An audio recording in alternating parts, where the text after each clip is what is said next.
Epilogue. Encore.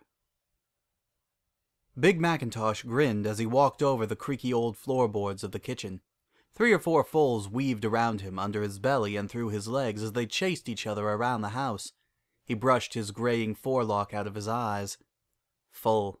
The house had always been better when full, and these days it certainly didn't disappoint.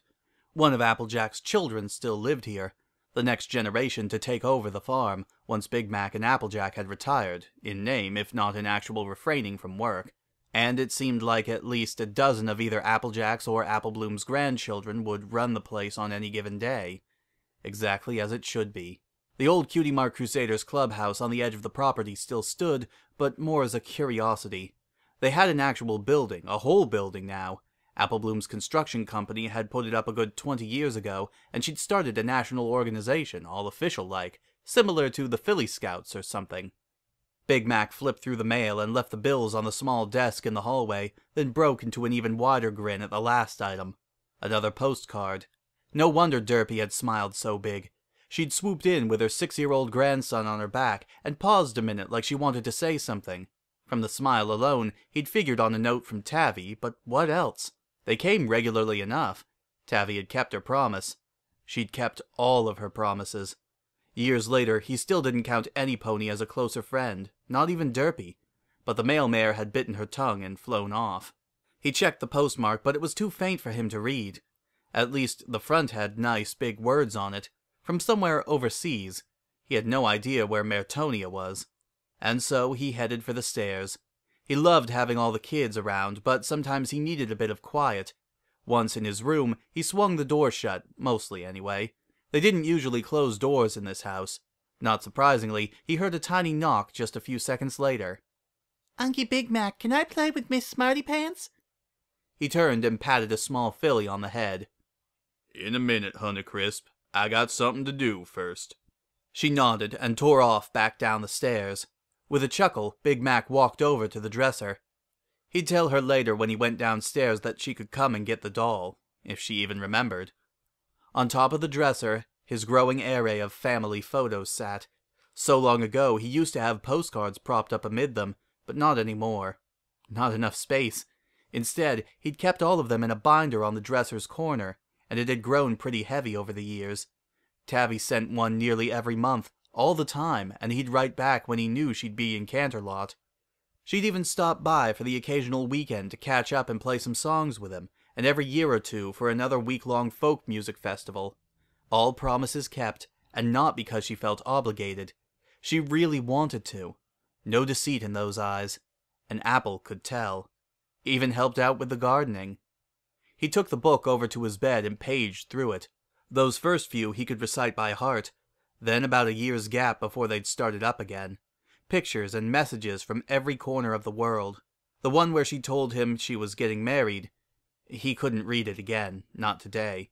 The one only 7 months afterwards where the shaky writing said it had ended already.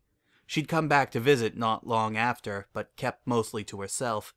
Another where she tried to comfort him after his own broken engagement. Seems like they'd both given up on that. The one that got away, that was never meant to be, but that he'd never equal again, so why try? With a sigh, he pushed through a couple of decades, all in one clump, and found the next empty spot near the back. "What do you think, Miss Smarty Pants?" he said, holding up the picture. "Mertonia. See all the pretty costumes of the old castle on the hill?" And with the postcards back towards him, Big Mac finally saw the writing at the top, in big letters. "I'm done." He blinked, held the card closer to his face, and felt around on the bedside table for his reading glasses. He read aloud to Miss Smarty Pants.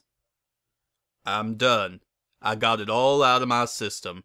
There's only one thing in my life I never accomplished, and it wasn't fair to have to choose between my music and the only authentic love I ever found.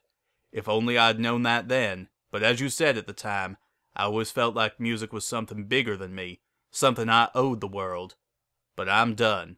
I've retired, and it's time to do something for me. In 2 weeks, I'll ride the carriage in from Canterlot, and my heart will skip a beat just like it always has when I've made that trip.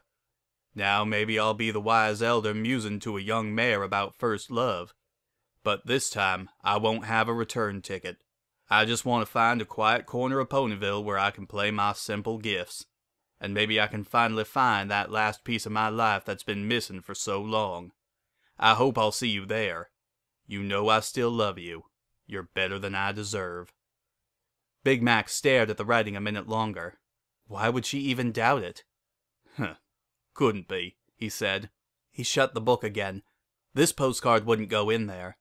He propped it up with the photos and put his binder back on the dresser. Derpy had read it as usual, not that he minded. She'd always done that with his okay. But the varmint knew his routine well enough to figure things would play out exactly as they had. Him, in his room, nice and private. He owed her a muffin for that. "Honeycrisp," he shouted down the stairs.